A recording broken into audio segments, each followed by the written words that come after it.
Welcome to Networking RX, a podcast devoted to helping business professionals like you enhance your networking skills in order to become more proficient giving and receiving quality business referrals and improving the overall quality of your life and the lives of those around you. The Networking RX podcast is a production of AmSpirit Business Connections, an organization whose mission is to empower business success through networking. During the Rwandan genocide in 1994, one of the most chilling aspects was the widespread use of dehumanizing language to justify mass violence. The Hutu extremists referred to the Tutsi minority as cockroaches, a term that really stripped them of their humanity, and it made it easier for people to commit these atrocities against them. This dehumanization was not just rhetorical, it played a crucial role in the genocide, as it allowed ordinary people to rationalize unimaginable cruelty. This led to the deaths of an estimated 800,000 people in just 100 days. In many respects, this is almost identical to what happened to the Jews at the hands of Nazi Germany in Europe during, prior to World War II, through the 1930s on into the 40s.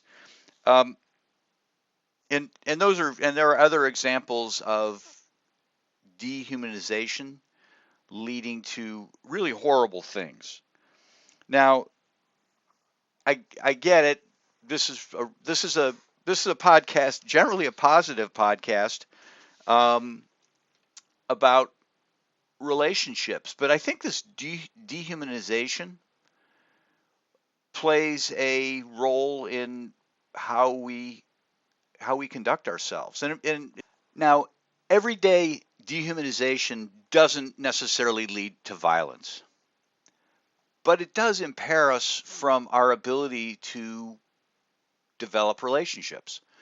I'm going to give you some examples of everyday dehumanization.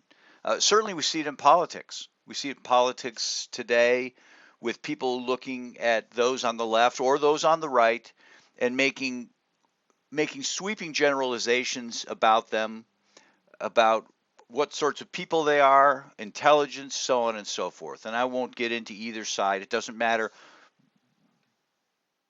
Everyone's kind of guilty of this. We see this in religions. We see this where some religions will look at another religion as being kind of a crackpot sort of a religion, or poking fun. And some fun is good, but so you can tell when it kind of goes across when it crosses the line. We see this, and again, these are not necessarily everyday sorts of things, politics and religion. But you see it everyday sorts of things with respect to, let me pick on high school.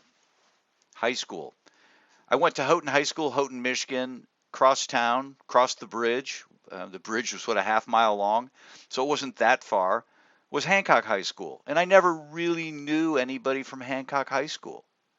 To me, they were just Hancock Bulldogs, and they were the rival. And, you didn't dare. This wasn't true of everybody, but for the most part, you didn't dare mingle with people from Hancock High School. There was something about those Hancock Bulldogs.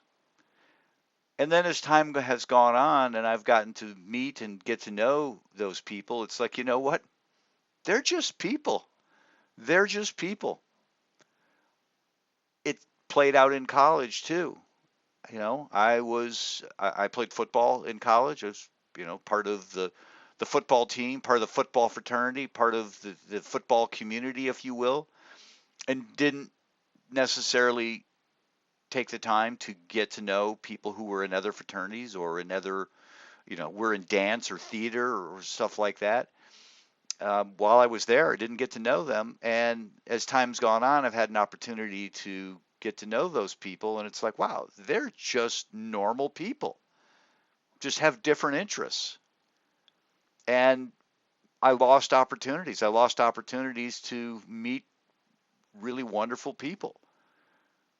I in a very everyday sort of a way, a non-violent sort of a way, just kind of dehumanize them as well. They're just in theater, or they're part of the soccer team. There's a guy I know here in Columbus, Ohio, Jeff Berman. I knew him when I went to Beloit College. He was part of the soccer team. Say hi to him. We were friendly to one another. Never got to know each other. Um, and then come to find out he's from Columbus, Ohio, where I live, and he's lived, and we run into each other all the time, and we talk all the time.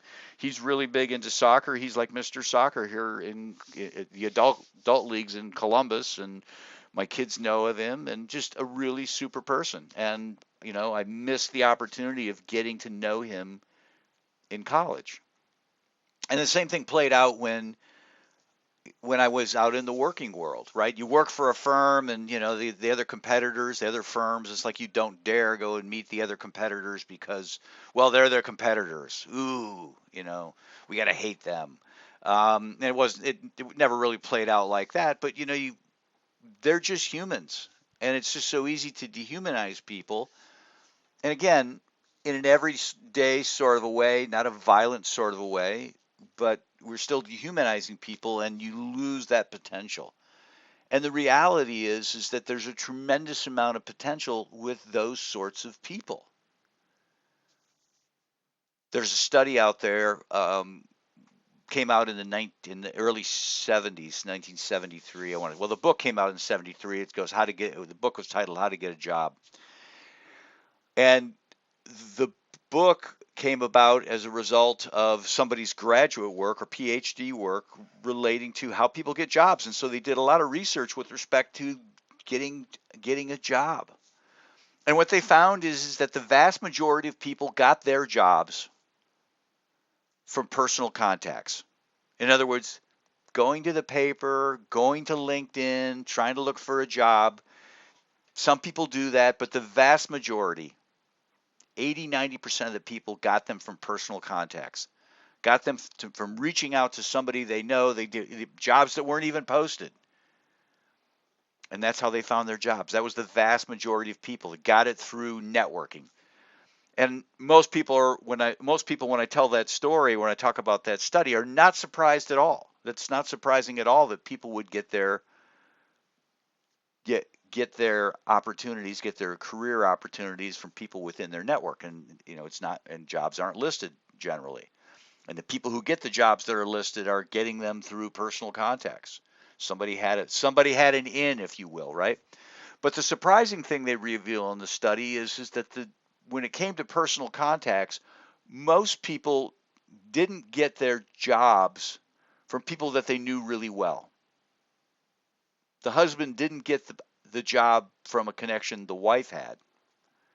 The person who got the job didn't get it from a friend that they knew really well, didn't get it from a former coworker. They got it from people that they really didn't know that well. Did you catch that? People that they didn't really know that well. That person at church that you maybe said hi to, you kind of know their name, but you really don't know a whole lot about them.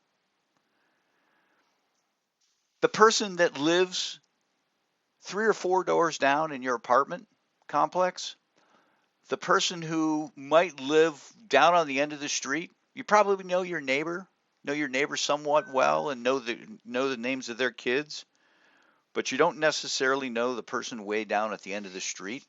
You know them enough to wave, and they go to work, and they got a kid, and they get that kid on the bus, but you really don't know them that well. Or maybe that person that lives crosstown rival.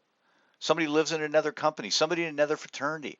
So you could see where I'm going with this whole notion of dehumanization, this everyday dehumanization that we do, and how it can impair us, but it's also a real potential for us.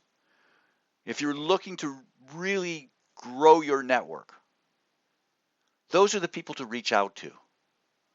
Those are the people that you might otherwise dehumanize as just being Ohio State fans or Michigan fans, or whatever Democrats, Republicans, whatever it might be. Well, they're just golfers. I'm not into golf. I wouldn't get along with them. Okay, yeah, they golf 4 or 5 hours a week. Big deal. The other 168 hours, they're doing something else, and you probably have a lot in common with them, and they have a whole network. They've got a giant network that could possibly benefit you, and you could benefit them. They have information that you don't have. They have information on things that will take your business to a whole new level. So stop and look around. Stop, think about the people who are, well, one, certainly in your network, but people who are kind of on the fringe of that network. The people that you know are there, you know they're there, and you know that obviously they're, you look at your neighborhood, they're affording a house in your neighborhood or an apartment in your complex. There's something there. They go somewhere. They know people. They fill their day. They're generating information. And a lot of that information is potentially beneficial for you. And likewise, you have connections that could help them and information that can help them. So stop and look around. Look at the people in your network and look at the people on the fringe of your network. Don't get stuck just talking to the people you really know well. Talk to those people that you don't necessarily know that well, someone you might otherwise dehumanize, and see what comes from it. See what comes from that networking adventure. Chances are there's something there. There's some untapped potential just waiting for you to benefit from. Thanks for joining us on the Networking RX podcast. Please put what you've learned into action today and let us know if you have questions, comments, or ideas for future topics. You can email them to us at podcast@amspirit.com. That's AMSPIRIT.com. Finally, so you never miss an episode, be sure to subscribe to the Networking RX podcast through iTunes, Overcast, or however you receive your podcasts. Now get out and network with someone. The Networking RX podcast is the copyright production of AmSpirit Business Connection. All rights reserved.